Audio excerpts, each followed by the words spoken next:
ഭൂതലത്തിൽ കൊടും വൈദികക്കാരനറിഞ്ഞോളെ തലയോടുകളാടിയുള്ളൂ അമ്മയും കണത്തി അളകാരടി തന്നെ നിന്റെ നെക്കിട്ട് ഒരു കത്തിയ താരമെടുത്ത് കണ്ടെടുത്ത്. ഇതാണ് എൻ്റെ അമ്മമാര് കണ്ണീര് വാർക്കാൻ പാടില്ല ഇതിൻ്റെ അകത്തിരുന്നു കൊണ്ട്. കാരണം അവർക്ക് പുറത്തേക്ക് പോകാൻ പറ്റില്ല, മക്കൾ കൊണ്ടുപോകണില്ല എന്നുള്ള സങ്കടം അവർക്കുണ്ട്. പക്ഷെ എങ്കിൽ ഞാൻ അവരോട് പറഞ്ഞു, നിങ്ങൾക്ക് ഇഷ്ടം പോലെ ജനങ്ങള് മക്കളായിട്ട് ഒരുപാട് ജനം ഇവിടെ വരുന്നുണ്ടല്ലോ, അത് മതി. നിങ്ങൾക്ക് ഓണപ്പുടവായിട്ടും ഓണസദ്യയായിട്ടും ഒരു ദിവസം ഇല്ലാതെ നമുക്ക് സദ്യ വരുന്നുണ്ടല്ലോ ഇവിടെ. നിങ്ങളെന്തിനാണ് വിഷമിക്കുന്നത്? എന്നാലും മാമന്മാർക്ക് വിഷമുണ്ടാവൂലേ? ഇക്കണ്ട കാലം വരെ അവരെ പോറ്റി വളർത്തി അവർ ജോലിയിലോട്ടായി എല്ലാ കാര്യം ചെയ്താലും ഇപ്പൊ ലാസ്റ്റ് അവരെ പുറന്തളില്ല, ഒരു വേദന അവരുടെ ഉള്ളിലുണ്ടാവുമല്ല.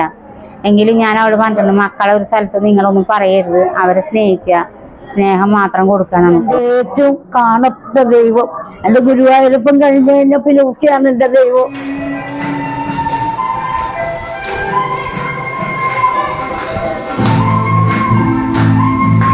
ഞാൻ പറഞ്ഞില്ലേ ഉഷ ചേച്ചി ഞങ്ങളെ പൊന്നു പോലെ നോക്കാണ്.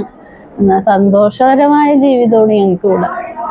ഒരു ആശുപത്രി കേസ് വന്നാലോ എന്ത് ഇതിനായാലും ഉഷ മുൻപിലുണ്ടാവും. അതിന് പാടില്ലെങ്കിലും ഞങ്ങളുടെ കാര്യത്തിന് ഒരു മുട്ടുണ്ടാവാറില്ല.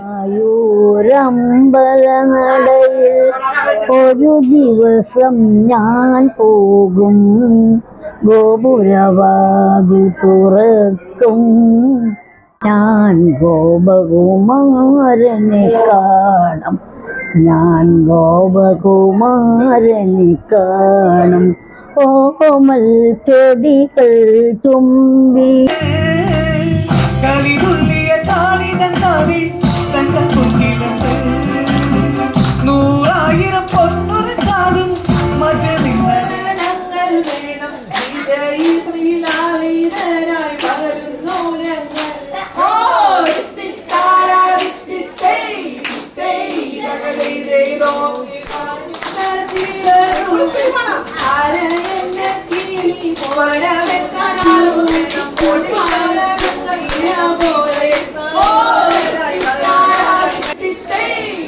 സ്നേഹമായിരുന്നു എൻ്റെ അമ്മയ്ക്ക.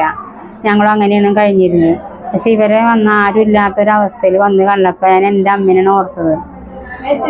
എൻ്റെ അമ്മ നോക്കണ പോലെ എനിക്ക് ഇവരെ നോക്കണം എന്നുള്ള ഒരു മനസ്സിലൊരാഗ്രഹം അന്നേരം തോന്നി. ഞങ്ങളെവിടേക്ക് വിടുമ്പോളെ കൂട്ടാൻ പറഞ്ഞു വന്നപ്പോൾ ഞങ്ങൾ ഇവിടെ നിന്ന് ഇറങ്ങിക്കഴിഞ്ഞാൽ അപ്പുറം ഒരു പുഴയുണ്ട്, അവിടെ പോയി ആത്മഹത്യ ചെയ്യുള്ളൂ എന്ന് പറഞ്ഞു. മോള് മാത്രം ഞങ്ങൾക്ക് ഒരു ആശ്രയമുള്ളൂ എന്ന് പറഞ്ഞു. ഇവരെല്ലാവരും കൈവിട്ട് കരയണം. അപ്പം അതെൻ്റെ ഞാനപ്പം എനിക്ക് തോന്നി എൻ്റെ അമ്മയുടെ മോൾ എനിക്ക് ഓർമ്മ വന്നത്. എൻ്റെ അമ്മ എൻ്റെ മുന്നിൽ നിന്ന് കരയണ പോലെ ഈ അമ്മമാർ കരഞ്ഞപ്പോൾ ഞാൻ പറഞ്ഞു, പേടിക്കേണ്ട, നമുക്ക് ഒരുമിച്ച് മുന്നോട്ട് യാത്ര പോകാം എന്ന് പറഞ്ഞ് ഞാൻ ലോണിന് സമീപിച്ച് നമുക്ക് ലോൺ എടുത്ത് ഒരു സ്ഥലം വാങ്ങിച്ച് ഇതിലൊരു ചെറിയൊരു വീട്